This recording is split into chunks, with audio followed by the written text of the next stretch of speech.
Hey, Milena Pastore, and welcome to the Tick Bootcamp podcast. Hi there. So nice to be here. Thank you for having me. It is really exciting to be here with you today, and I'm also excited to introduce to our folks, or reintroduce to our folks, my co-host today, which is Georgia Wood, who is originally from Australia, and she is now agreeing to serve as a co-host with me today. So, Georgia, say hi to the folks. Hi guys, good to be on here again. I'm very grateful to be asked and very excited to hear your story. All right, so we are going to have our international conversation today, focusing on Milena's Lyme disease journey. So why don't you folks sit back, and we're going to now introduce you to Milena, and she's going to talk to us about currently where she's living and talk to us a little bit about where she grew up. So why don't you start with that, Milena? All right. Well, I'm currently living in Loveland, Colorado, and that's south of Fort Collins, north of Denver. And I grew up in Colorado in the southern part in a beautiful, vast alpine valley, alpine desert valley called the San Luis Valley. And from there, I went to school in Fort Collins at Colorado State. And as soon as I graduated, I zipped off to New York and lived in New York City, Brooklyn for 5 years, then Lower Manhattan for another 5 years before returning to Colorado again in 2016. All right. So I guess like the first thing that sort of comes to mind for me is wondering what it was like to be an Italian kid in Colorado. Were you like the only Italian family in Colorado, and did you have to come to New York to find your people, or were there others? I know, right? I get asked that a lot, actually, especially when I relocated to New York. It came up.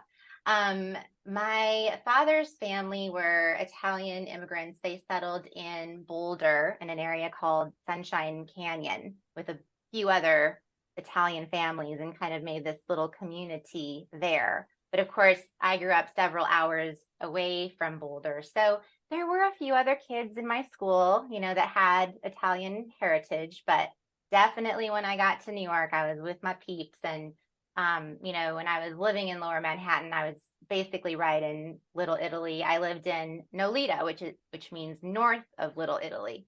So that was wonderful. Yeah. So talk to us about what it was like growing up in Colorado, not just as an Italian American, but as a kid growing up. What were you dreaming about? What did you think your calling was from the kinds of things you enjoyed doing during your childhood? Yeah, I probably always was jumping from one thing to the next in terms of my dreams. For a period of time, I wanted to be a veterinarian, but then I realized that I couldn't handle the pain and suffering. I was too compassionate and empathic of a person. So, yeah, and then at one point I thought I'd forever be a horse trainer because I grew up riding horses and just couldn't imagine doing anything else. But by the time I got to college, I decided I was going to pursue a career in marketing and public relations. So that's what I did for a period of time. But I will back up to, growing up in Colorado and what that was like, because that was part of your question. I grew up in a small town. It's hovered around a population of 5,000 for forever. Even to this day, it hasn't really grown much. But, it was very safe. My parents could drop me off in town and let me rollerblade and go to the pool and just, have a fairly carefree upbringing. As I mentioned, I was lucky to be able to ride horses because it was in a rural area of Colorado, so possible to have a little bit of space and land to raise horses. And I was involved in 4-H. And in terms of like school, I really loved being an active student. I got really involved in science fair and just was always pursuing different activities through school. And over time, I just developed a bunch of different skills. And in college, I was working for the radio station, and I was DJing at night. And, then I had also my little side gigs, like working at shoe stores and things like that. But by the time I graduated college, I was really eager and hungry to pursue an exciting career in New York City. And I was extremely fortunate because the first job that I landed was one at Condé Nast. So, I kind of went from like being in this little rural town to going to a bigger college and kind of a bigger community and having that exposure, and then ending up in New York City working at, in 4 Times Square with all this hustle and bustle and excitement. So it's been a really, really interesting journey so far. So Milena, in any environment you find yourself in, there are going to be dangers, right? And one of the things you talked about was how lucky you were to grow up in a very safe environment where your parents could just drop you off out of the car and let you rollerblade to a particular location. And of course, that's something we New Yorkers would never do with our children, right? Because there are different types of risks that we have here. But I think one of the risks that we have in common, certainly, I live on Long Island, and I grew up on Long Island. Despite being born in New York City, I did grow up, in suburbia. We all had ticks as part of our experience, certainly those of us who grew up in rural environments. And one of the things that was starting to cause me to cringe as you were sharing with me some of what your desires were or some of your experiences were is that we know that veterinarians actually have the greatest risk of contracting Lyme disease because of all of the contact that they have with the animal population, right? We know from this podcast that many of our past guests contracted Lyme disease because of their passion for equestrian sports, right? That there are a lot of ticks on horses, and equestrian athletes often find themselves contracting Lyme disease. So talk to us about you already shared with us that at least as it related to human threats, there were very few in Colorado where you grew up, but of course, ticks and tick diseases were a real threat. And were you prepared for that, either during the course of the time that you were engaging in your equestrian activities, or when you were preparing for a potential career as a veterinarian? Yeah, I remember when I was educated about ticks and Lyme disease, I mentioned that I was big into 4-H, which is big in rural communities. And every year I would go to something called the conservation camp, where you go for a few days to this little lodging, like little cabin community where you hang out with other kids and learn about nature and all these different things. And I remember learning about ticks and the fact that they carried Lyme disease, and it wasn't something you wanted to get. It could make you very sick. And so in my mind, I always associated ticks to be with the forest and with like the mountains. I had no clue that they were in the grass. And so actually, when I relocated to the East Coast and was going on hikes and going to the beach and, gallivanting through the grass, I really had no idea that I was even at risk, because in my head, I was not in an ecosystem that was, going to have ticks. And I also never knew how small that they could be. And I never knew that they also carried many other diseases besides Lyme disease. And of course, here in Colorado, although there are risks, and yes, it is to a lower extent than the East Coast. Unfortunately, people kind of perceive ticks and kind of live, and recreate without much concern, because there's a belief that really nothing out here exists and that getting bit by a tick is not of any concern.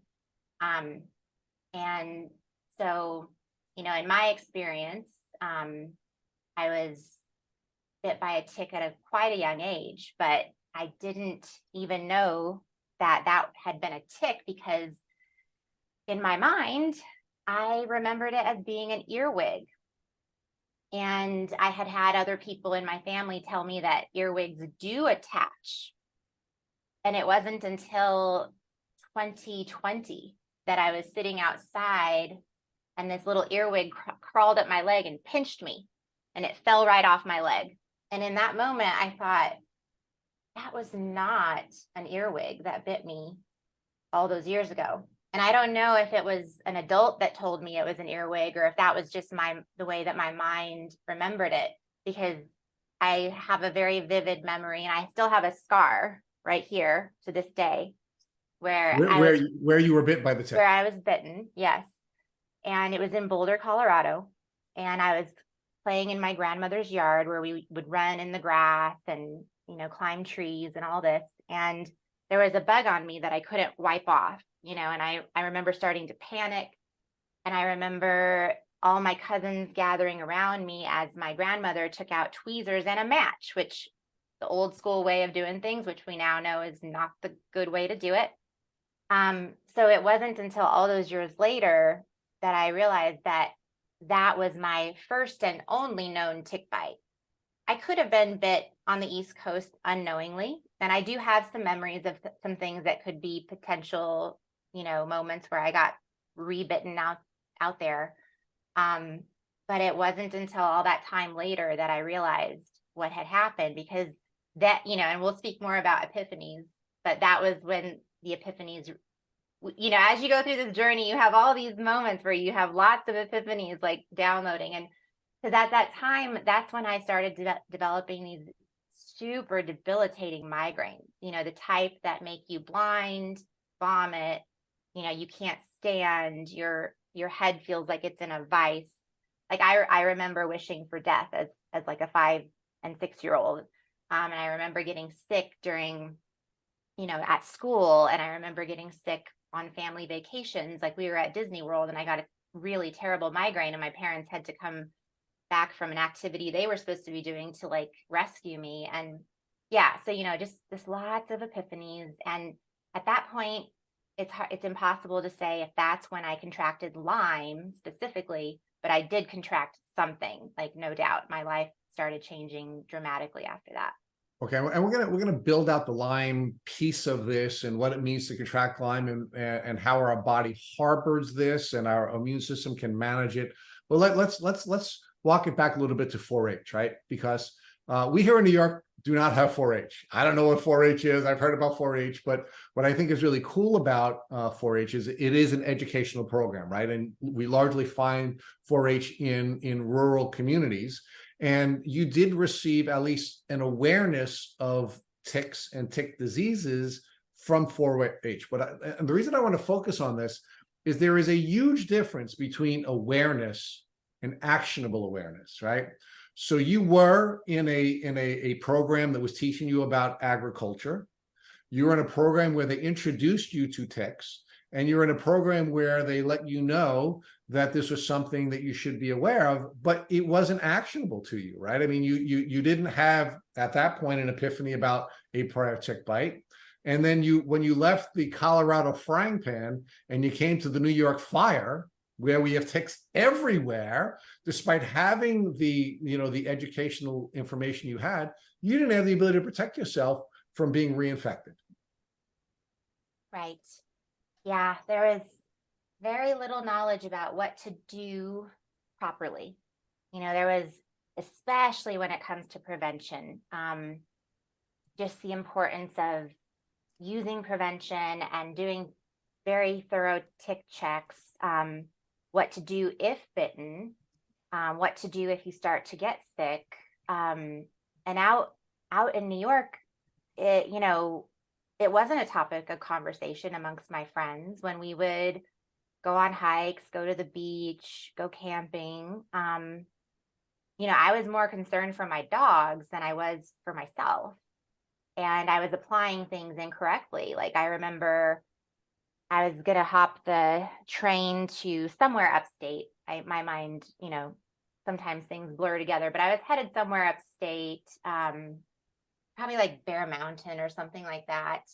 And I was applying the tick prevention to my dogs on the way there. And that really wasn't going to be very helpful because it needed to be applied at least 2 days in advance, so just, and that was like, if I was actually trying to do something at all. A lot of times I think I went out with completely no protection, not not realizing it's just crazy because you say I relocated to the fire of New York, but it was like this fire is burning all around us and no one's talking about it, you know? And Milena, one of the things that, I found so surprising as someone who grew up on Long Island, and by the way, I have a very aggressive Italian-American mother who made us check ourselves every single day when we went from the outside, when we came into our house. I literally wasn't allowed in the house until I checked myself for ticks. I mean, but we were really in the throes of it. And I've shared with folks on this podcast in the past, and our listeners on the podcast, in our mud room, which is the only room we could enter the house from, there was a vat of Vaseline, a tweezers in the Vaseline, matches, because like your grandmother, my mother would of course burn the tick, but not on us, thankfully. What she would do, she'd pull the tick off of us and then wrap it in paper and then burn it, because we were led to believe that the only way that you could kill a tick is by burning it. But I know there are a lot of folks who have been on this podcast that their family members would actually light the tick while it was on them as a way of sort of backing up. But the wives' tale that we were taught was that if you put Vaseline on the tick would back out, and that would be easier for you to remove the tick. And of course, that's not true. We're just giving the tick more time on us to spit more nasty germs in us. But that's what we were told would happen with the Vaseline, right? So we all had these little techniques that that we were taught that unfortunately were not helpful. But at least from my cultural experience growing up, we were very tick aware, and we were always checking for ticks. So I found many, many, many ticks on me. My siblings found many, many ticks on them. We found a gazillion ticks on our dogs because we were constantly checking, and as a result, it was less likely that we were going to get sick because we were always checking, right? So because Lyme disease is a disease of exposure, and in most cases it's because of a tick bite. There are other ways, and we'll talk more about that as well, that tick diseases can be transmitted. But in your case, you were bitten as a 5-year-old, and you had a lot of symptomology that I'm sure you now know from, you've already shared, you've had these epiphanies, whereas you've now gone through your memory bank, and as you've looked at these experiences, migraines are very, very common in the Lyme community, and you were having migraines which were triggered shortly after your tick bite, and you had them for many, many years without it ever having been diagnosed as Lyme disease. Right. So talk to us about how your health sort of pivoted during your childhood to the time when you went to college. It sounds like you had your ups and downs from the standpoint of physical and emotional health. And distinguish those two for us. What kinds of mental health challenges were you dealing with during your childhood? And what kinds of physical health challenges were you dealing with during your childhood up till the time you went to college? Yeah. So in terms of, like, I'd say one of the more difficult symptoms to deal with through my adolescence into my young adulthood was the neurological and cognitive stuff. Just being like on the verge or on the edge of having a migraine at any moment, like anything could push me into a migraine, and just trying to use what little information was available at the time on how to prevent migraines and how to treat them. And at that time, there really wasn't the really good, effective migraine medication. You could just treat the symptoms or just get through it, just survive through it, really.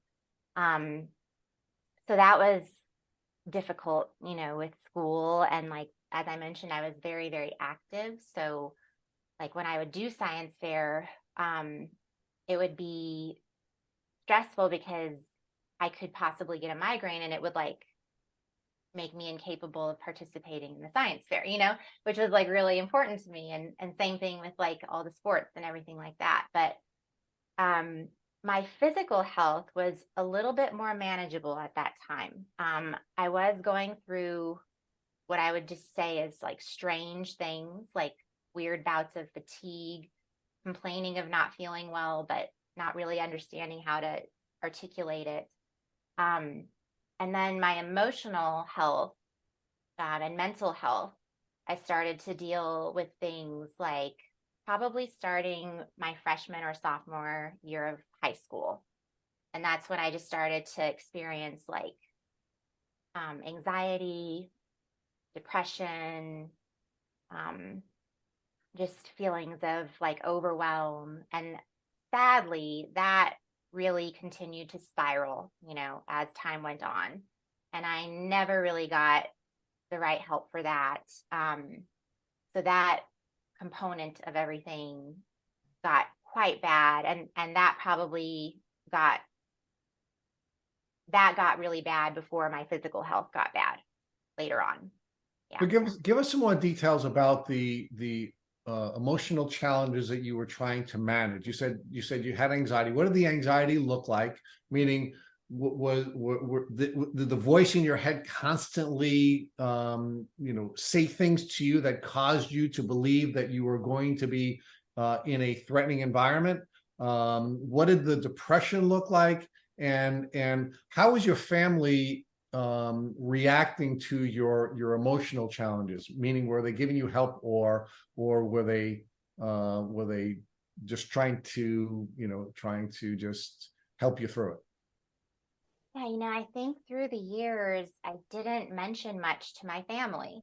I, for different reasons, some which I'm aware of and some which I'm unaware of still, because I'm still always figuring things out and like understanding myself and my journey. But it wasn't until much later, when things got to a pretty critical point, that my family became aware of what I had been dealing with.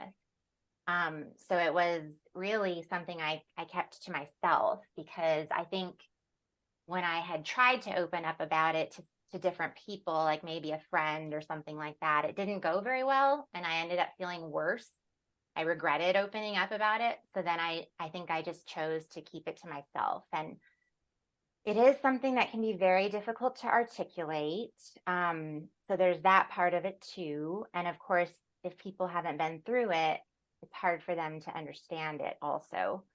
So there's all these reasons that go into why you choose to keep these things more to yourself. But were there any cultural issues? Any familial cultural issues? So, for example, again, as an Italian American, I can tell you that that therapy was not a part of our culture. It was not something that was offered to people who were either anxious or depressed. And in fact, even when my grandmother passed away, we tried to encourage my mother to seek therapeutic intervention, and she's like, "I'm Italian. We're not crazy. We don't do those kinds of things." So was there a cultural overlay for you as well, or was it just purely your decision to sort of suffer in silence because you didn't want to stress anyone else out?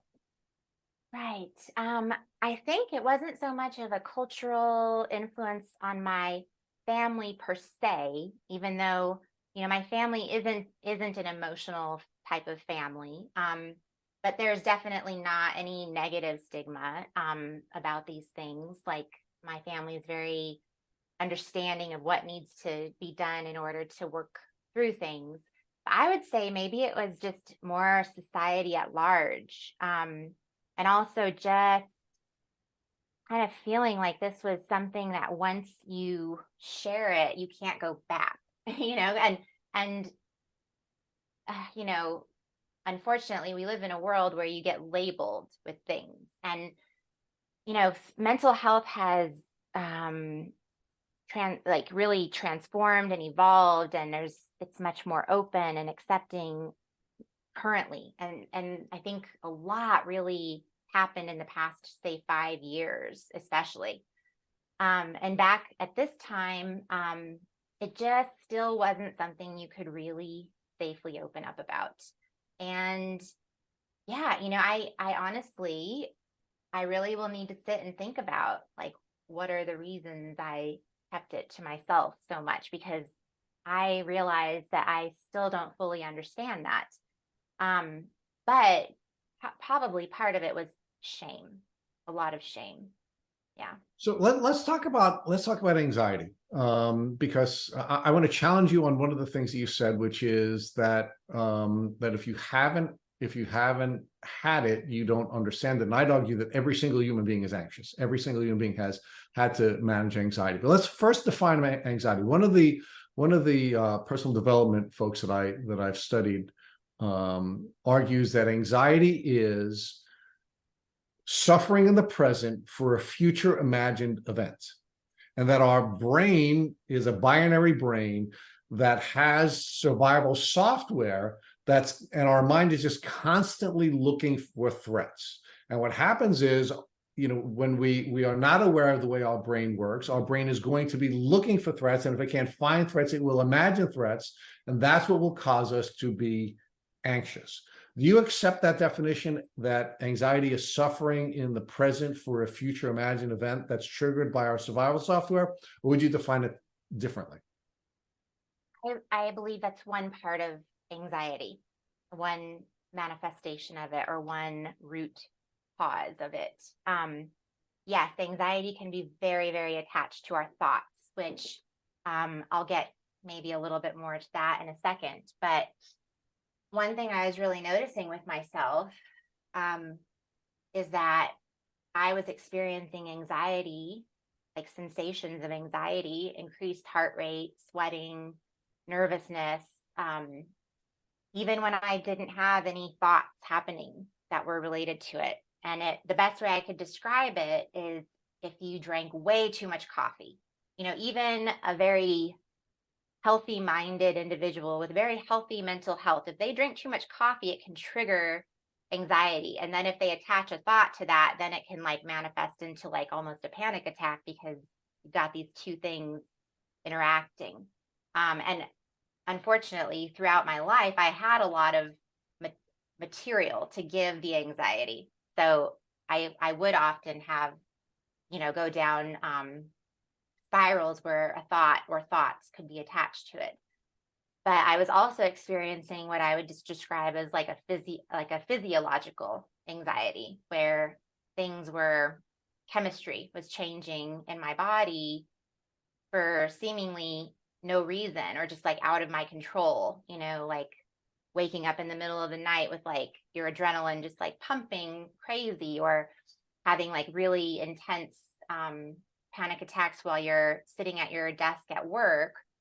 And granted, I was pretty much always in a job where I had a very fast pace, a lot of responsibility, a lot of pressure. New York is a very high pressure environment. So all these things combining is, and I didn't have the resources to help myself.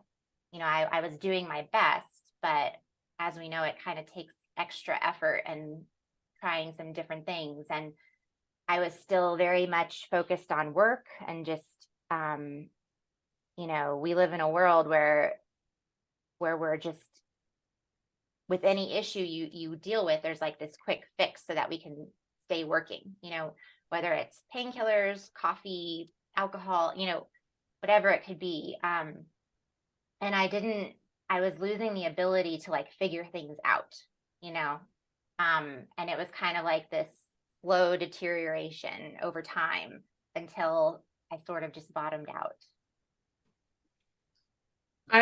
If it's okay, I'll come in there, because it really is that gliding through life, and especially, and I think we'll get more into this, but I know you must be living in your 20s around New York City life. So I'm guessing and that really is, I believe, so much of that. Everyone just hustle, and then you can relax when you get a bit older and get that steady job or steady income and have everything done. It's fine if you're just hustling through your 20s, but when you're dealing something like you and I have gone through, you can't. And then it's hard enough when you're healthy in your 20s, let alone when you've got a debilitating disease that people don't understand yet, professionals don't understand that, but mainly yourself doesn't understand. And you don't even know who you are as a person without a voice. So I give you so much credit, but seriously, just well done for even being able to go to office jobs and get through it and just survive through that, because it is not easy, and I give you so much credit. Thank you, Georgia. It was very hard.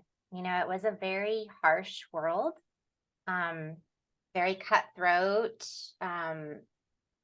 just quite toxic, actually. And that did not bode well for me with what I was dealing with. And I did not have a support system.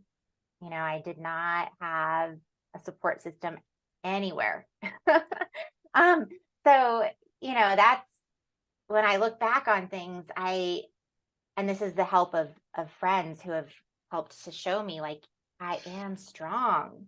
I think when you're going through this stuff and you're unraveling, like, a lot of people try to imply to you that you're weak, or that you're a hypochondriac, or just toughen up, this and that. And you wonder if they're right. You might even believe them that they're right. But if only they knew what you're dealing with, which they never can unless they go through it themselves. But it's like there's a lot of stuff that arises on this journey to make you doubt yourself, because it is not an easy journey. Nothing about illness is easy, but then you get an illness that's very controversial. It's very confusing, that affects you not only physically, but mentally, emotionally, and spiritually.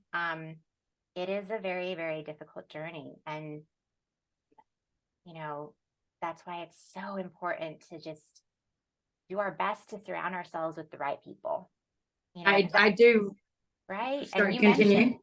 you mentioned that you too recently have found yourself surrounded by the right people.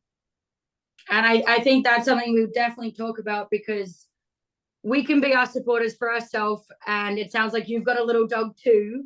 Mm-hmm. And I believe that, I know for me, my little dog helped me. I'm wondering, does having that other support that started to get me on that route? And I'm asking, I guess, for you is, how did you first, I guess, reach out? Not reach out, that's not the right word. I do have brain fog right now as well, guys. But I guess, how is it where you started trusting those support systems? Because coming back to the anxiety and the depression, it definitely does help to have that outer, as you said, it was the friends around you. They were like, hang on, girl, you are strong.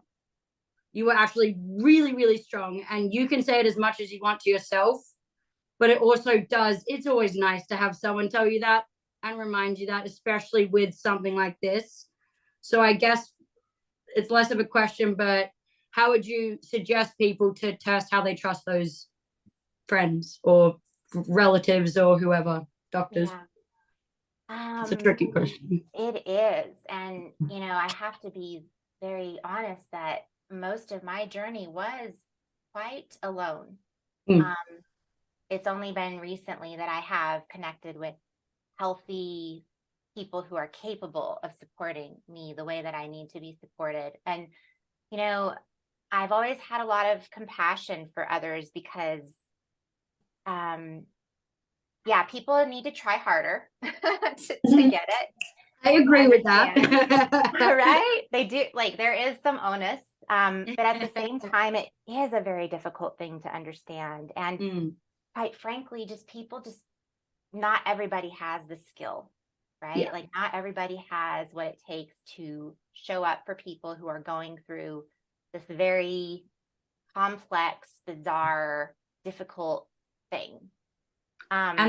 And sorry for interrupting, but I do want to say, for everyone, write that down as a mantra, because really not everyone is capable, and that is okay. It doesn't make them a bad person. Doesn't mean they don't care about you. I really like how you just worded that. They may just not have the capability, and that is okay. Write that down and repeat that, because so many times you can so easily get broken down by that one comment. You're like, oh wait, no. Right. And people can have the best intentions, and just what comes out of their mouth is just rubbish. But and that's why there's a lot of education, and it can be very exhausting. I remember when I was quite sick, just feeling so exhausted of having to explain things and almost argue with people. And I'm like, why am I arguing? Because I shouldn't have to do this. But in my life, in my journey, what I had to do, and I don't say this is the right thing for everybody, it's just was my circumstance.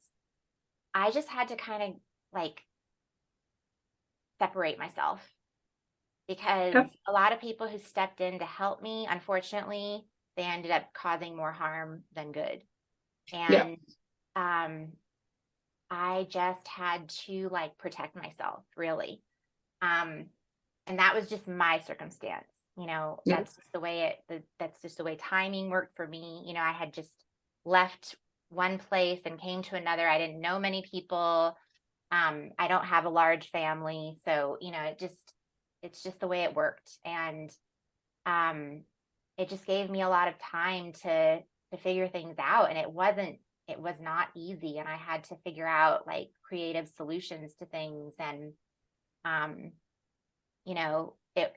it is nice that, especially similar to like the advances in mental health, and not only with the science and understanding and treatment of mental health, but just also in the acceptance of it and like the ability to be more open about it. A very similar thing has been happening with Lyme disease. We still have so much work to do and so far to go so that everyone can get the proper diagnosis and treatment that they need. But it's been, as my journey has progressed, I've had like more access to information and things, like just the existence of this podcast and having, these conversations, like opening it up and normalizing it and providing a resource and support for people who are going through this. Like at the very beginning of my journey, that kind of stuff didn't exist, and it felt very bleak, and it was very difficult to connect with resources and find ways to like just get that emotional support, and to cope with the isolation that comes Yeah. with the disease. So George, Absolutely. let me just walk us back. Yeah. So we have a context, right? Because Absolutely. we're No, absolutely. we're on the phase of your journey, Milena, where you've had a childhood in Colorado where your physical health has had its ups and downs, but your immune system was managing it. You had some ups and downs with your emotional health, but you were largely managing that as well. Sometimes a little bit more quietly than maybe you wish you had, but you were able to manage that. You left Colorado. You came to New York, which is a very different culture, right? Where you have a very different paced experience, right? And of course, you're in fight or flight all the time, right? One of the things we were beginning to explore was your anxiety, and part of what I'd like to just pause here for a second is to ask you: do you believe that your anxiety was triggered by your body's response to your then undiagnosed Lyme disease? Meaning, you had all these microbes attacking you, right? They were in your brain, they were in your body, they were attacking you physically, and as a result of your body being attacked by these microbes physically, you were triggered into the sympathetic expression of your nervous system, and that physiological anxiety, along with the emotionally triggered anxiety, put you in a position where you were just constantly in fight or flight, which I'd argue to our community that means you're either fighting, fleeing, freezing, fainting, or fawning. Those are the only 5 things you can do, in addition to being immunocompromised. And is that really where you were when you came to New York, and dealing with cultural changes, a very different pace in life, starting a new career, and then of course not being healthy because you had undiagnosed Lyme disease? Right. Yes, I absolutely believe that my, emotional, mental health, my anxiety, depression was caused by an underlying infection. And there is a correlation when I map it out. And in addition to the point in time when the mental health issues reached their peak is also when my physical health started to drastically change. And I was trying medications for a period of time, and I do believe that people need to try whatever is available, and I support people in whatever choice they make with how they want to treat things. And, I decided to try medications. Unfortunately, they did not help me. They actually made my situation worse. I'm very sensitive to chemicals, so like my body didn't respond well to them. So it was like it compounded the problem instead of helping, because as we know now, if you treat certain types of anxiety with certain types of medications, it's not addressing the root cause. So in my situation, it actually made it worse. And then I had to deal with coming off of the medications, which was really brutal for me, a very brutal experience. And, as the mental health stuff started to get worse, I was starting to have like higher frequency of flu-like symptoms, constant swollen glands, really terrible sore throats that were not strep. It got to the point where I could barely make it into work, and I was calling out 2 or 3 times a week. Like, it just, and I would just come home, go straight to my bed, and could barely get out of bed the next day to make it into work. And making it through each day was just terrible. And I was taking handfuls of ibuprofen, like literally, it's amazing the damage I did to myself with that. I was drinking tons of coffee, like insane amounts of coffee, which, of course, these things were not helping me. They were compounding the situation and Right. making, Exacerbating the fatigue. right. So I now know that now, and to answer your question further, as I started to learn about the complexities of mental health, I started to, because for me, I got to this point where I was so suffering. The suffering had grown so intense that I just decided, like, I need to try everything I can to heal, to get better. Like, I need to really figure out what's going on. And I started to learn about all the different things that contribute to our mental health, our gut health, our environment, toxins, all these things. And that's kind of where I started with trying to figure things out. I switched my diet. I figured out all the foods that were bothering me, which were pretty much all foods, because by that point, my body was so inflamed and my gut was so damaged that on the food sensitivity test, pretty much every single food was an issue for me.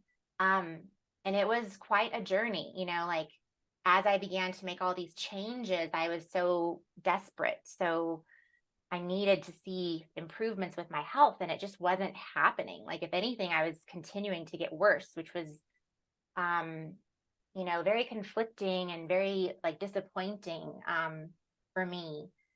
But somehow I just continued to not to say I didn't have moments of weakness, because I had some extreme moments of weakness.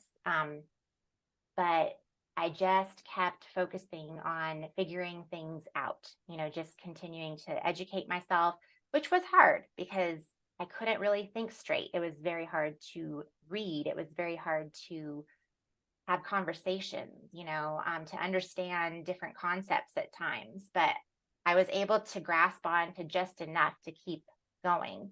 And of course, probably when I had reached another really low point, is when more doors started to open for me, and I started to find more answers, which kind of kept propelling me forward into just maintaining hope and determination that I was going to get through it.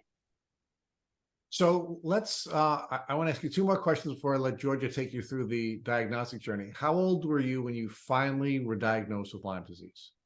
33. So you had suffered almost 30 years before you were finally diagnosed with the disease. Right. Especially starting around 25 is when things started to really get weird for me. When was the first time you suspected or someone put on your radar that you were possibly suffering from Lyme disease prior to your diagnosis? Because I was dealing with such high degrees of pain and fatigue and whatnot, I was starting to see these different practitioners to just cope with things and try to heal. So I was seeing a functional doctor who was helping me to heal my gut, and she referred me to a chiropractor. And the very, very first time I saw him, just based on what was going on with me physically, and I also opened up about the mental emotional stuff, he just very casually mentioned, "Oh, you remind me of my patients who have Lyme disease, but don't worry, it's not a big deal." He literally said that, "But don't worry, it's not a big deal." So how old were So you then? How long before you finally get your diagnosis was that window where somebody was essentially saying, which we hear on this podcast all the time, you sound very limey? right, that was just a few months before I got or just a few weeks before I got the diagnosis. Okay.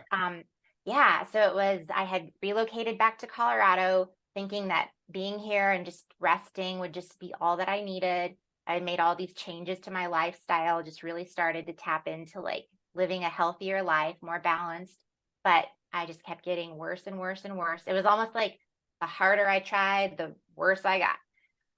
So it was in this journey because I finally started to prioritize my health and started to, see different specialists and whatnot.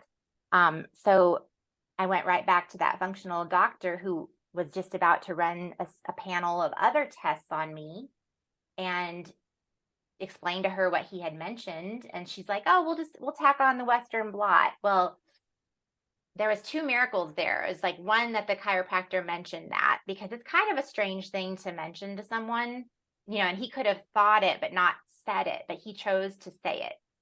And coincidentally, I was in a position where I could go get a test. The other coincidence is that the doctor it's very rare out here to have a doctor who even knows anything about Lyme, but her husband had been healing from Lyme.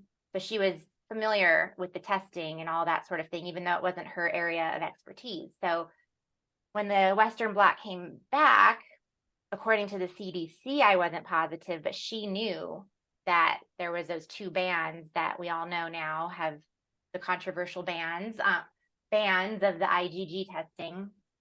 So she knew by looking at my tests that I actually did have Lyme. And that was like the first moment that my head just started spinning because she said, "According to the CDC, you do not have Lyme disease, but you're going to have to start treatment." And I was like, "What does that mean?" Like, I just, and then of course, as we know, the journey begins and you start to understand why there's all these very weird, confusing, controversial topics along this whole journey. Exactly where I wanted us to go now, right? Because this is all coming together for me to ask you one more question before Georgia takes you through the next phase of your journey, which is, how do you define Lyme disease? Or let me ask you the question differently. We here at Tick Boot Camp have had almost as many definitions for Lyme disease as we've had guests. Certainly the experts have had almost as many definitions. We actually have a definition that we're asking folks to explore with us. So we here at Tick Boot Camp believe that Lyme disease is a polymicrobial, multisystemic, chronic infectious disease. And I would argue that as you were going through describing your journey, that you are the very definition of the Tick Boot Camp, or maybe we should put your picture in the dictionary next to the Tick Boot Camp description of Lyme disease.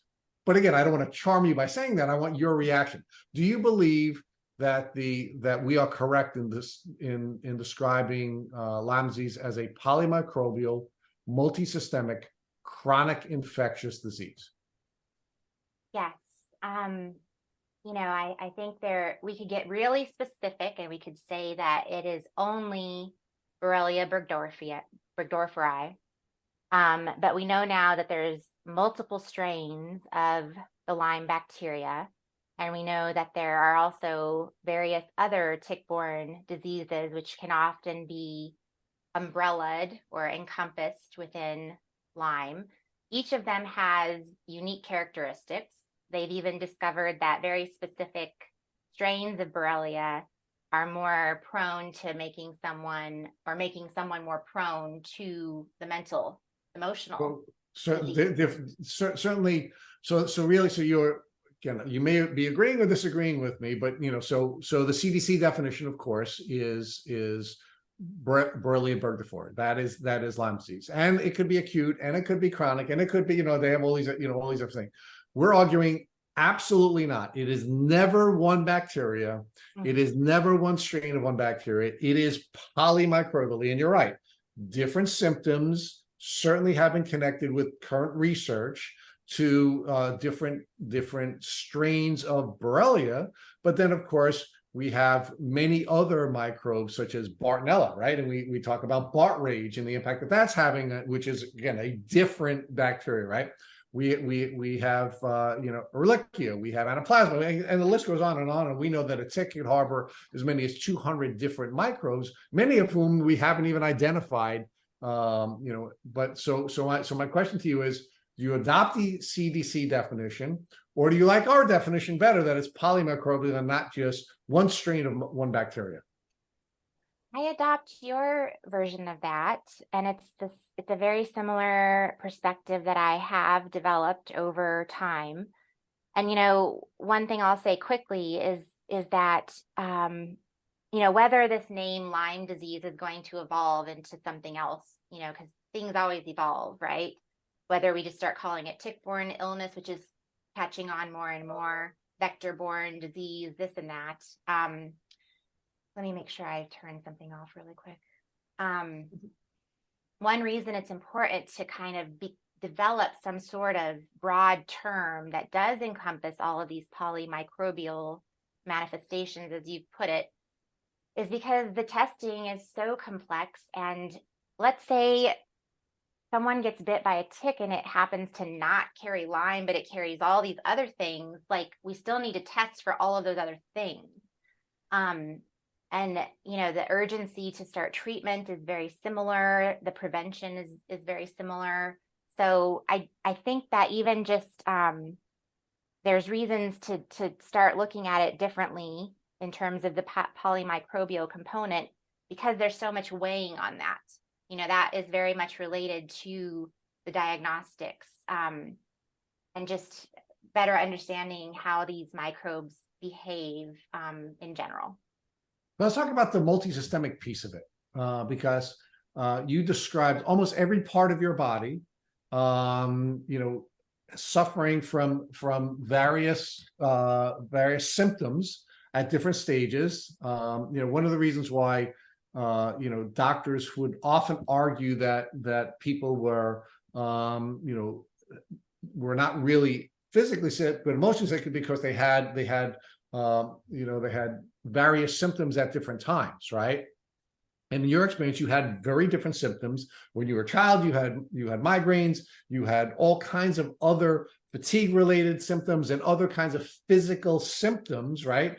That were developing over time, but not necessarily the same symptoms.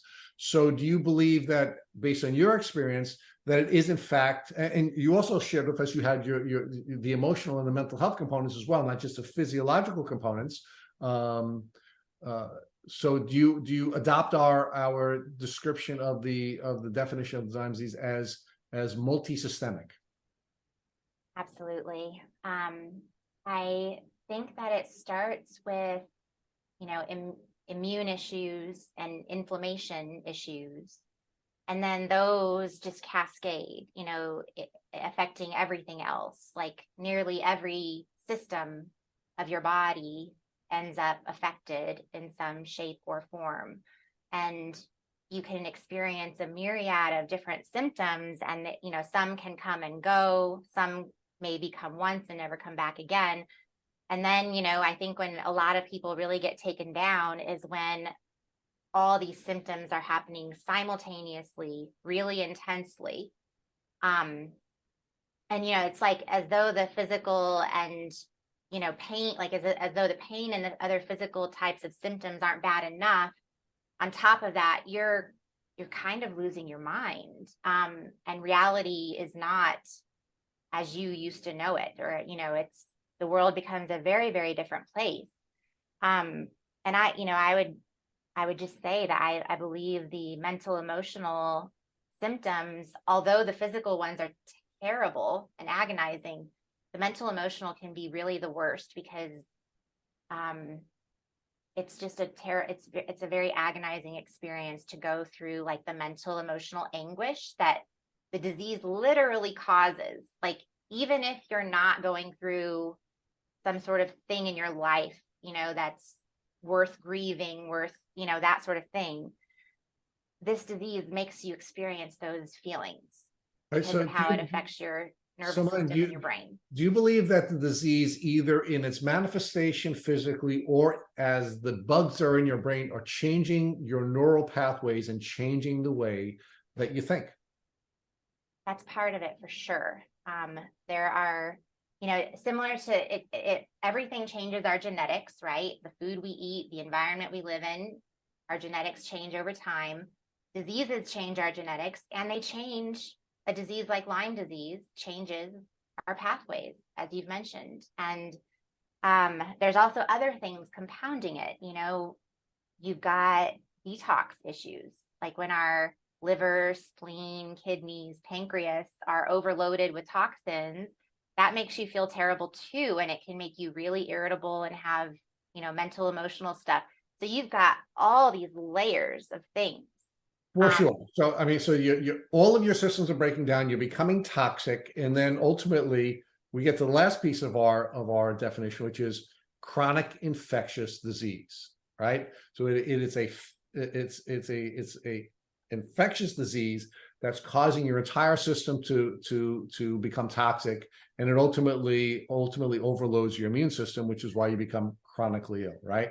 And that's what happened with you, right? I mean, you were becoming sicker and sicker and sicker and sicker. You're becoming more and more toxic. There were a number of different factors. What was making me anxious, and I think many of our listeners, as they were going on this journey with you, and as they are going on this journey with you, like when you were saying you were moving to New York City, I was wincing because, like, oh no, you went from like the clean environment of Colorado to the really, really toxic environment of New York City, where you have not just a fast pace, but you have all kinds of environmental toxins. It's a dirty place. It's a place full of microbes and, full of mold, and it's just like full of nasty people. And it's like, you just went from, really the frying pan to the fire, and your body was just becoming more and more toxic, and you went to a more toxic place, right? And that's why we don't call the acute manifestation Lyme disease. It's not Lyme disease in our view.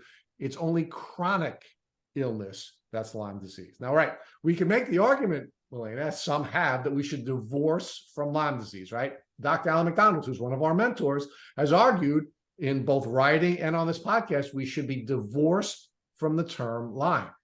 And I think you were kind of making an argument earlier as well that we should be using a different term. My concern with that is that there's been a whole world built around that term, right? That is developed over the course of 50 years, where there are people who are describing their illness as Lyme disease. Millions of them. We have doctors who are Lyme specialists. We have organizations built around the word Lyme. Now, this podcast is not built around the word Lyme. We're Tick Boot Camp, but it's certainly the focus of our podcast. So I'm wondering, as a practical matter, do you think we can really divorce ourselves from the word Lyme disease, or should we just do the opposite, take control of the definition of the term, the way we are trying to do here at Tick Boot Camp, and perhaps using you as Exhibit A? Lucky me. Well, it's like, if I could just look into my crystal ball, and it's always impossible to say how things are going to evolve, but I almost imagine that it might be necessary to start a different terminology. And there's another thing going into it, is that Lyme has almost become this dirty word. So if the term doesn't change, I would like to see a more acceptance of the word Lyme and Lyme disease. It's like saying you have Lyme disease is like looked down upon, and it's just like with a lot of other words and things that exist in our world, right? Like when they've been abused over time, they become like this dirty word. And so if the terminology doesn't change, I do hope that people don't wince or like go like this when, Yeah, when no. they find out that you have Lyme disease. Milena, you're absolutely right, but it's not just people in the community, in the general community. It's people in the medical community that are wincing when you come in with a Lyme disease diagnosis, which is the bigger problem, right? So look, something has to change. I'm agnostic about treatment. I'm agnostic about what needs to what the approach is, but we have to change, right? And I'm going to continue to beat the drum on just taking control of the term. But if it turns out that we divorce from the term, I'm just as happy. I'm not personally invested in that. I just need to help folks understand that we need to change, right? So last thing I want to explore with you before Georgia takes you through the rest of your diagnostic and then the beginning of your treatment journey is that Phyllis Bedford, who is one of our guests in the past and the founder of the Limelight Foundation, argues that Lyme disease is the supermarket diagnosis disease. She says that more people are diagnosed in the supermarket when you walk up to them and you are describing your symptoms, just like you. I mean, you kind of had a supermarket diagnosis yourself. It was, a chiropractor sort of making a side observation. Hey, this sounds kind of Lyme. He didn't use those terms. You sound like Lyme disease, right? So it wasn't somebody really, although it was in a medical environment, it really was more of a social comment. And my argument is that the reason it is a disease that's more often diagnosed in the supermarket than it is in a doctor's office is because you all know what Lyme disease is. You know it is a polymicrobial multisystemic chronic infectious disease. So it's easy for you to see the symptoms and say, hey, you look like you have Lyme disease. Whereas doctors don't have a definition. They think it's one, it's one microbe causing one set of largely arthritic or rheumatological symptoms, and because they don't have a diagnosis, they don't have the ability to diagnose it, right? Because the prism through which they're looking at is limiting their ability to see what's right in front of them. Whereas those of you who've been on the journey see people with Lyme disease all the time, and you're telling everybody you have Lyme disease, and so more people are diagnosed by you in Georgia than by people with medical degrees, right? So tell me if you agree with that, and if you do, does that cause you to think maybe a little bit differently about maybe what we should be doing is taking control of the definition rather than trying to divorce from the term? Well, I do sort of view them as two separate things. And like, I know myself, I've had several people in my life, whether they be friends, family, acquaintances, people I chat with in line at the store who have gotten tested just to rule it out, which is such a tricky path to go down because testing is not great. So they could still be working to figure things out. You're so polite. You are so polite. Testing sucks. You said it. There, you said it. But in terms of how that affects like diagnostics or just the supermarket diagnostic, is that what you're talking about? The term? No, just diagnose. Look, it really needs to be, one of the things that the CDC does, they're all over the place, right? And we've been bouncing around the CDC together, right? Between, what their definition of bans are for you to be CDC positive, and whether or not it should be a test at diagnosis or a clinical diagnosis, whether it's one bacteria. I mean, the CDC is all over the place. I mean, they're just a mess, right? So, do we accept them? Do we not accept them? Are they right? Are they wrong? I mean, it's just a disaster, the CDC, right?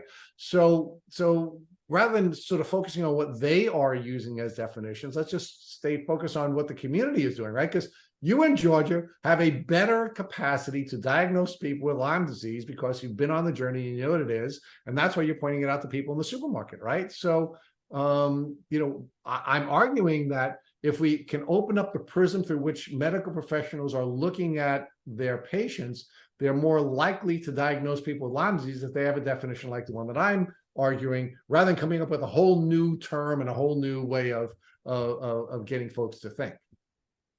Yeah. I do agree that there needs to be a retraining. It needs to happen quickly. We need to move on from these really, grossly inaccurate diagnostic measures. And I am seeing the term like tick-borne illness or tick-borne disease or vector-borne disease more broadly used. But, you know, if everything were just to be encompassed under the term Lyme, I see really no issue with that. But as I just kind of feel that because it's the landscape is changing so drastically and we're learning so much that I just, I don't know what it is, but I have this feeling that the term just might evolve into something else on its own because it's just the way it's unfolding. Okay, so you're being polite to me, and I appreciate that. So let's move forward, right? So, folks, we're now at the stage of Milena's journey where she's now back in Colorado. She left dirty, toxic New York City, and she's now back at home. And she's finally been diagnosed, although not CDC positive, still diagnosed with Lyme disease. And now George is going to take you through the rest of this portion of your journey where you're now treating for Lyme disease despite not being CDC positive. Beautiful. Okay, good. I just need to make sure I was unmuted. So I guess my first question that comes up to me is when you moved back, you did as again, brain fog. You did know you had Lyme at that point, or that's when you got diagnosed when you were moving back to Colorado? Things in New York were just getting really difficult for me. Yeah. And, it was becoming clear that I couldn't work anymore. And it just seemed like I just needed to take some time off. So it's like, oh, go back to Colorado, take some time, take a month or two, and you'll bounce right back. It took about a year and 3 months before I actually had my diagnosis after getting back to Colorado. Yes. That's what I believe. My main question behind that was that there was another year of being out in the grass, being in that area you may have originally gotten that tick. There was maybe not the looking into is there mold in the house that you moved? Like, I guess that was my question behind it. Right. So then a year in, after you went to the chiropractor, you said it was just a couple of weeks after he had mentioned, you got the diagnosis. What steps did you take after that? And like, what sort of path? Because there's so many elements, as we've talked about. It could be the dietary right away, or like the saunas, or it also comes in with, it sounded like you were having to call out of work. So how did you get that massive like news and then be like, right, I'm now going to try and process this and start on this trial or error journey, is what I like to call it, because it is definitely the definition of trial and error. Absolutely. Trial with error. Growth. Right. With growth. Yes. There's always that little whoop at the end. You got to do it. Trial error, roller coaster, experiment. As I mentioned, my head just really spun when I had the diagnosis, because it was really difficult for me to understand how, like, I technically wasn't testing positive, but that I did have the disease. And of course, I better understand that now. But leading up to the diagnosis, I had started to really implement a lot of healing modalities into my life. So, I figured out my food issues. I changed my diet. I stopped using chemicals. I just prioritized, meditation and just healthy activities. I stopped consuming alcohol, all these things. And at that time, I had moved to a very moldy place. Fort Collins, Colorado had been flooded multiple times, and I was living in this area that's kind of down in this gulch surrounded by, it's like in a lower elevation. So it had been flooded multiple times. And I do also suspect that that's around that same time I contracted West Nile virus. Okay. I'll never know when that happened because I only got tested after the fact. I never knew when I had the acute infection based on testing, but that's what I suspect kind of like sent me over the edge of like no return. Because things were getting progressively worse, and then suddenly they just like dropped out from underneath of me.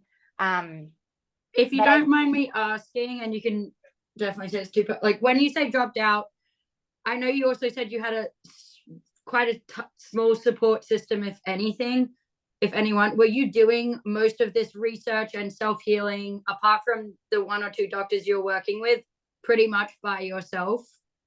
yes, Wow. yes.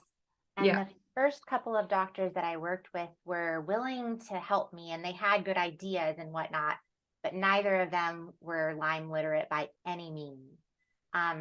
The first one that I started with the actual treatment, like the antibiotic or like immunological treatment, had me do like some heavy duty rounds of doxycycline, but there were other components of the disease that she just didn't get. Like, I remember, coming across at that time, it was just a little tidbit of information that was like tuning into the mental, emotional issues of the disease. And it said that, up to that point, it was believed that only strep could cause PANS or pandas, but they're now discovering that other infections are causing it as well.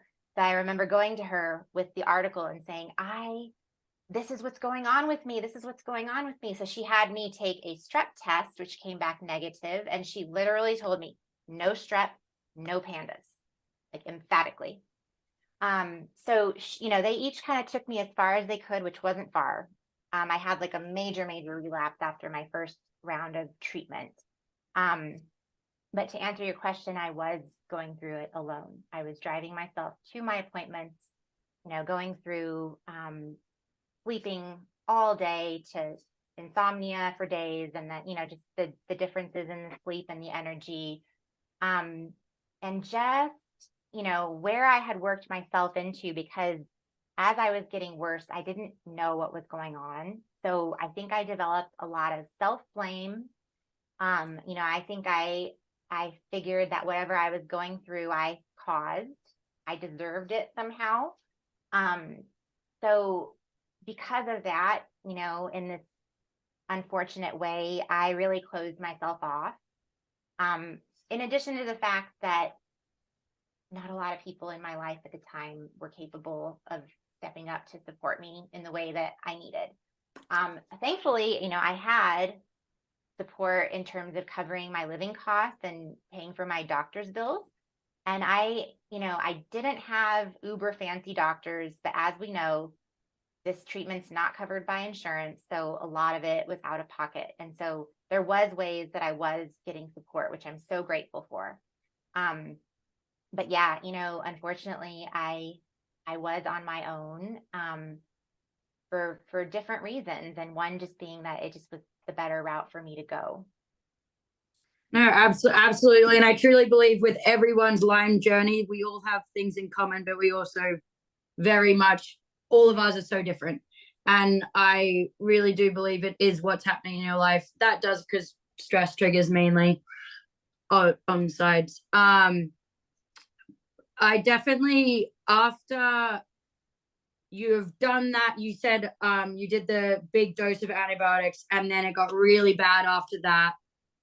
What were your steps after that? Did you want to go back to the antibiotics and give it another round, or were you just like, I need to do the holistic side, or mix of both? Or what were your next steps after that kind of big doubt after? Yeah. The antibiotics ended up being pretty intense for me, like with like the die-off and just, the Herx reaction that you get from that. And then because I'm super sensitive to like pharmaceuticals and just also like the damage it did to my gut, it just seemed like, to take a step back, like a lot of treatments can come with difficult side effects. And that's sometimes just the way it is. Like even the most natural, options can come with some difficult things, because cleaning this stuff up and treating it isn't pretty. It's an ugly job. So you're going to go through some stuff, but I did feel that just the other things that were caused by the antibiotics weren't worth it to me. So I did decide to start to pursue other things. I began to study the work of Stephen Herod Buhner and incorporated a lot of herbs and those sorts of remedies into my regimen. And I also You have sorry for interrupting, but do you have a top couple of herbs that really speak to you that have worked for you personally? I know it's different for everyone, but just a couple tops. And if you don't, that's fine. But oh yeah, no, it is absolutely a good question. My very first favorite herb is cistus tea, which is grown in Sardinia, and it's very good for microbes, and it's also helpful with mold. It's believed that it's one of the things that helps people to live so long in that area of the world, and they live very long and healthy lives. There's many reasons for that, but it is believed that cistus tea is one of them. And I liked it because it was more gentle. I didn't have really intense Herx reactions from it. Like in terms of treating the microbes specifically, I also had great success with Japanese knotweed and also cat's claw. And then I did a lot of just supportive things because, as you know, your body gets thrown way out of whack. So you've got to correct everything. You've got to correct your gut. You've got to correct your B vitamins, your D vitamins, your endocrine system, your hormones, your cortisol, adrenaline.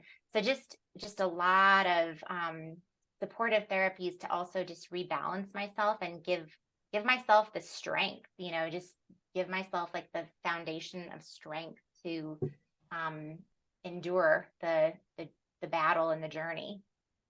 And yeah, it's a lot, and it's amazing. And the fact that you were figuring that out mainly on your own is really impeccable. Thanks for sharing those herbs as well. I'm sure a lot of people now go research them.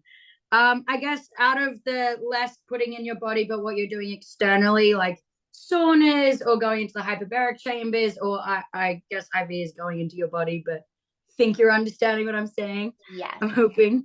What works for you, like baths, Epsom salt? What works for you the most? What do you do every day to, I guess, continue to maintain as well? Yeah. Yoga. Yoga, which absolutely was a huge part of my story and my process, and we could have a whole separate podcast all about that. But one of the most critical things for me was the sauna. And that played a role in so many different ways. My pain got so excruciating and unrelenting and just to this level where I really had to do something about it because it was unbearable. And, the sauna is not an overnight solution, but it was what I needed to like dislodge all of the toxins that had completely saturated my body, to start, kind of wringing myself out like a sponge. And within 3 months, my pain improved significantly. And then of course the sauna is just good when you're going through a Herx. It's really important for detoxing from mold. It's just a good practice in general, like even for healthy people to do saunas here and there. So yeah, that was very difficult because, thankfully I had a meditation practice and I would also just listen to meditations, because sitting there for, an hour, 3 to 5 times a week, or about anywhere from 3 to 5 hours a week in a sauna, just, sweating and you feel awful, you're in terrible. It is uncomfortable. And I don't think that's talked about enough. Like that was something I heard so many benefits from it. And so I keep looking this way because my son is right next to me. But I'm like, my time. But I think that's something that's a lot of these treatments in the moment are not comfortable. And that doesn't mean, and you do really have to listen to your body and what works with your body is what I've learned. And so I think acknowledging to listeners that sometimes in the treatment, and we all know Herx's, it's going to be uncomfortable, but really having that meditation practice, that mantra, if you have people around you telling you, or just whatever you can do to remind yourself this is for a bigger and greater reason. And whether it is listening to that meditation for the couple hours you're in the sauna throughout a week. But I think really having those other tools of, yes, you're gonna be sitting there and questioning things. So don't let that happen. Try take control, put something on in the back, speak to yourself, have that meditation. I think that's really amazing that you really do practice that each time through your journey. I think that's incredible. From there, so where are you now with how long did it take to because you moved to Colorado, and how long have you been there now since you moved back? Let's see, I think it's been about going on 8 years. And it wasn't oh, 1 second. Come here. Little doggy, support animal, love the little pup. Oh my goodness. We got a friend on the podcast. And he's grumpy. Oh, I love that. It was a journey, because I treated the Lyme and the other microbial infections, but it turned out that mold was a big player for me, and that was a bit more tricky to figure out. Not only how to get mold out of my life, but the treatment's pretty brutal. But to be honest, treating Lyme and the other infections prior to the mold kind of geared me up for it, so that when I went through that, it was kind of like old hat by that time, Yeah. So it took quite a while, and as you had mentioned, lots of trial and error, just really struggling to maintain hope a lot of times. And when you have like the good moments, you get a bit attached to them, and you kind of think, oh, I'm in the clear, I'm out of the woods. And then that would last for a few hours, maybe a few days, and then you'd be plummeting, maybe even worse than you were before. So also just maintaining like hope, and determination. And I think a big part for me was once I got to this level of acceptance, because probably for at least the first year, I was in some kind of like resistance. You don't want to accept really what's going on. And of course, I had been told by lots of internet research and by my doctor that it would be easy, that it would be a quick treatment, and I'd just be like on my way, like on with my life.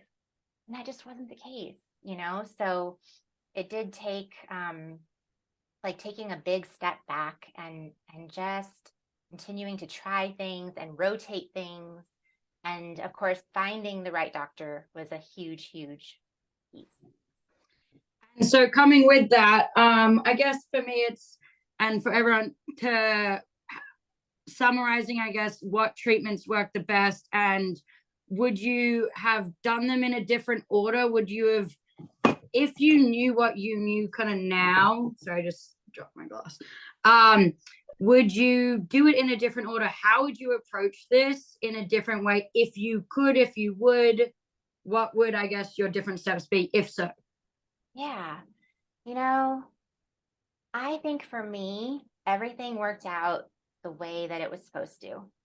I call them miracles. I had lots of miracles along my journey. And the first was that I started a life of healing and started incorporating healing practices into my life before I started the Lyme treatment. So that kind of geared me up, because it helped me to endure the treatment much better than I would have otherwise. And then, of course, I addressed all of the microbial issues, and it was very difficult because I wasn't getting that much better. Like I got better, but still was really struggling, struggling to just do basic functioning. And that's when I started treating exposure to mold and also intestinal parasites. I would say, everything for me kind of unfolded as it should have. And I was really fortunate to not have like any disastrous events happen in terms of doing things that turned out to just be really, really detrimental to me. I felt like that with everything that I was trying, I was progressing a bit. And, like I did, ozone therapy. I did lots of herbs, lots of supportive therapies, just taking buckets of supplements, making sure to eat nutritious foods, drink, healing teas with different medicinal purposes. So I would say for me that I don't necessarily have like any type of regret or wishing anything would have happened differently. I probably, in hindsight, if I could have connected with the doctor who really, really ended up being the game changer for me, I do wish I could have met her sooner. Because who's to say, maybe I could have come around a little bit sooner. And I do wish that I would have started the mold treatment sooner, but at the same time, I probably couldn't have, because as you know, your body can only handle so much treatment. So it was actually pretty good that I got through the microbial stuff before I addressed that, because it rocks your world. But that ended up being such a contributing factor that perhaps if I could have gotten my arms around it sooner, I could have just felt better sooner. Yeah. And I was in a bit denial about it, which I think a lot of people are, because mold is another dirty word. Extremely common, I would say, that we like to live in denial for, not like, but do live in denial for a little bit. I will say thank you so much for sharing so much of that. I'm going to pass it off back to Rick in a second. But I do also really relate with what you're talking about when it comes to the path of how things have gone through for you and how it works for each person personally. Yes, there's things I wish could have gone better. I'm sure we all do. But I think for yours specifically, it really does seem like it was kind of that meant to be, in the not great possible way, but meant to be in the path of having a not great situation. And so I'll let Rick take back over, and if he has any questions on this, but I really do think it's a beautiful way of looking at it, of it's meant to be miracles. I think that really always that piece of hope, that little flick up, I really think is what a lot of people need to hold on to, remember, and always come back to. Yeah. Absolutely. Well, thank you, Georgia. It was so lovely to speak with you today. Of course, you as well. So, Milena, before you say goodbye, I was about to say there's more. have a few things. I was like, I'm coming back in one more time. We have to At connect the the end. journey. We now have to connect the balance of your journey to where you are now, right? Because you were a young woman who became a communications professional. Unfortunately, found yourself pursuing that career in dirty, toxic New York City, which unfortunately led to your toxic load and caused you to become more chronically ill. But you did develop your communication skill set, and as you got through the journey of your illness, you started to use your communication skill set again. So talk to us a little bit about the types of work that you're doing, not just in your own business, which I do want to build out with you, but also you're doing some work in the Lyme world as well. So why don't you share that with our listeners? Yeah.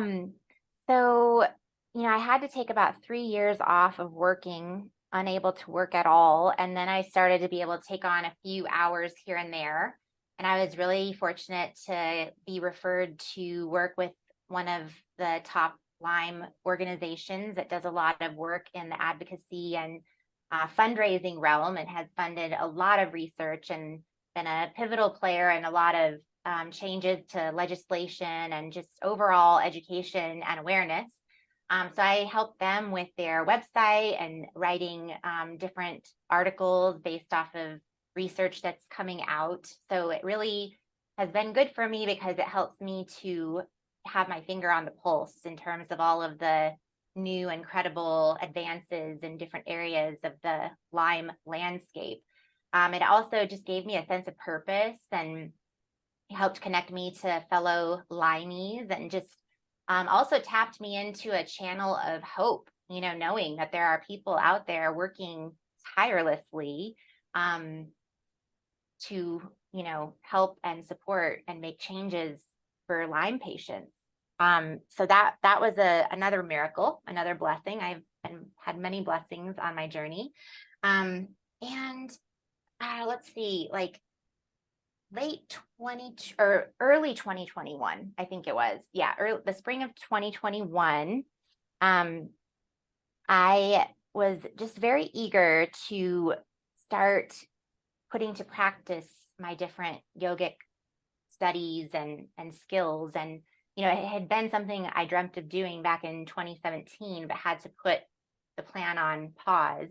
I remember telling the friends that I was collaborating with at the time, I was like, I don't know what's wrong with me, but I can't do this. You know, I'm sick. I'm like, somehow I'm sick. And I couldn't explain to them why or what, but you know, all these years later, as I got a little bit better, just well enough to be able to kind of put some programs together and be able to sit upright at my computer for a bit of time, I just started teaching meditations to friends and family.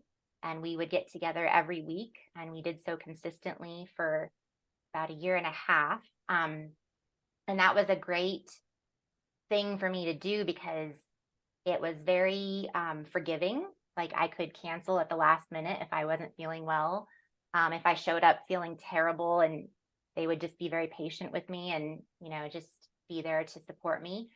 And it also helped stimulate my brain because I was kind of refreshing myself on all these different concepts and using them for myself and also to share with this group of people that would meet with me online. So it kind of started happening midway through the pandemic. So it also gave us a wonderful way to gather despite, you know, quarantines and things like that.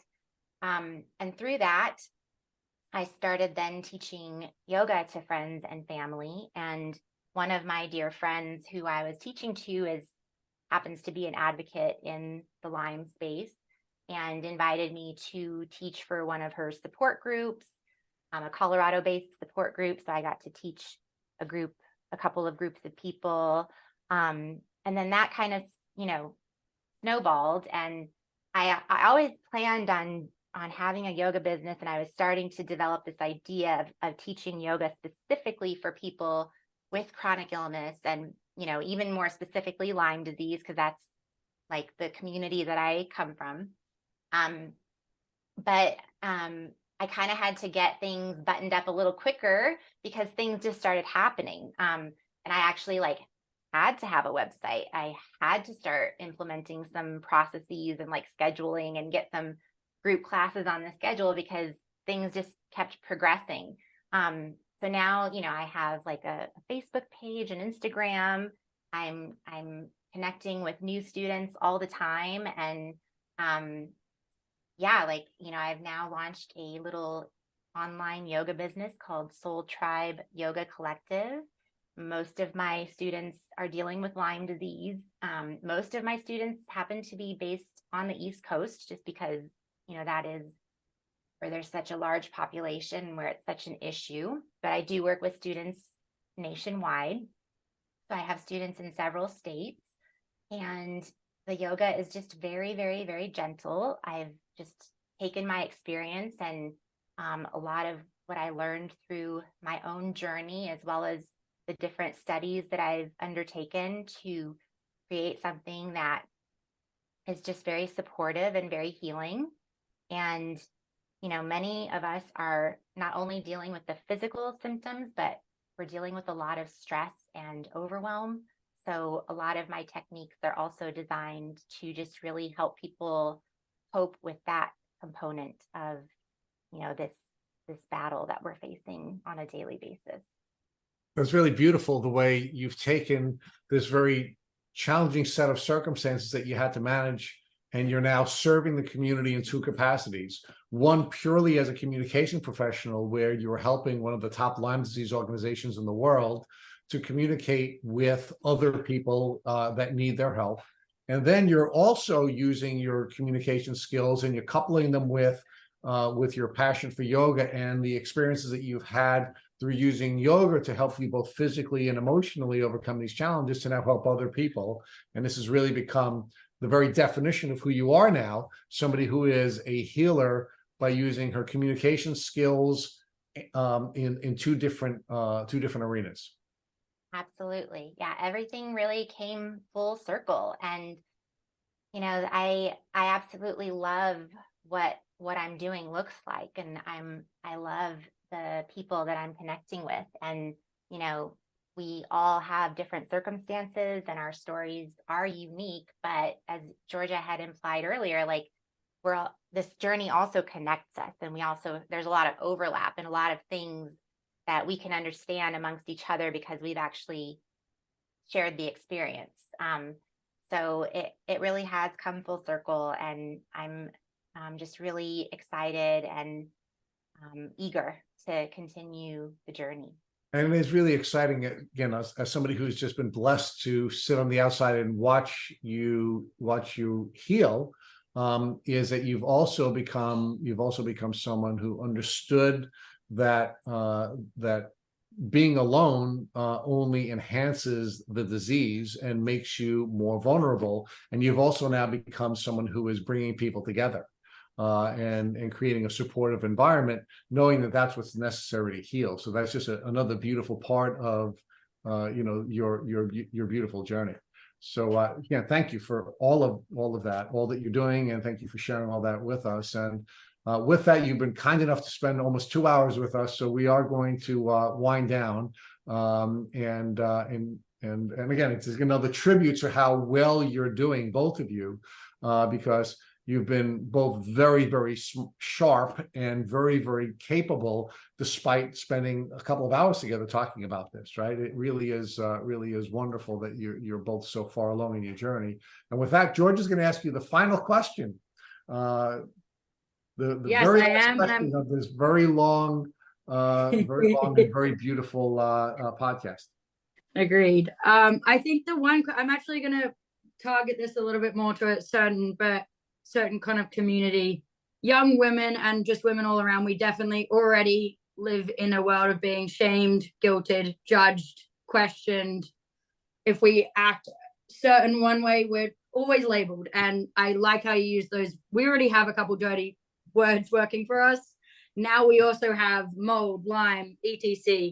What would you say to, I mean, just someone who's, it's not even women, I guess, but it could be people who are really struggling with the outside world telling them, even when they've got their diagnosis, even when they've come on podcasts like this or really heard that confirmation, how do you not question yourself? And it's a big question, but if you have any little tips that you stand by, that help you not let the outside world re-question that trauma or re-trigger, that's my biggest question there. Or what would you tell your younger self, I guess, even living in New York? Great question. Many layers to that. Sorry, it was meant to be the ending one. I love it. I love it. You know, it is very tough going through this journey, possibly being alone, possibly being surrounded by people who doubt you and criticize and judge you. Even if they have the best intentions, that can still come across. But I think that we need to remember that we know ourselves the best, better than anybody, no matter what anybody else may say. We absolutely know ourselves. And I think that's, you know, one thing that this journey can be. It can be a journey through yourself and getting to know yourself even better. You might discover parts of yourself that you never knew before. And you're actually probably going to have to work through a lot of parts of yourself that you don't like. But as we peel back the layers, you know, we get to our core self, our core beliefs. We know what's best for us. And it can be very, very tricky. But in this day and age, because we've got, you know, tools like Zoom, we've got different organizations doing mentorships and support groups and that sort of thing. Find even just one person who can support you right. You know, you don't have to have a ton of people, but if you can find one person who can support you properly and adequately and sincerely, that can really make a huge difference for you. And if it's not someone you know, try to seek them out. I know it's hard. You know, you're exhausted. You might just be lying in a dark room in silence. When you can, go to the internet and go to something like Meetup, or, look into LymeDisease.org or Global Lyme Alliance. There's so many organizations, and just see what they have going on. And just, it might take some trial and error. You might first find some groups that aren't the right match. You might find a mentor who doesn't understand or is not the right fit, but do your best to keep going and see if you can just find one person who can, really have empathy and compassion and understanding, and who pushes you in the right direction and is supportive of your journey. And at the same time, I know it can get exhausting having to educate others, because there's a lot of ignorance out there about these things. And, yes, to some degree, it's not their fault, but everybody needs to try a little harder. If we can all just try a little harder, we go so far. But at the same time, have a little bit of compassion for them as well, even though it can be really hard, because it can be very frustrating and, bewildering with some of the things that people can say and do. That was a very, very good response to a very big question, and I loved it. Thank you so much for sharing your mind. So And heart.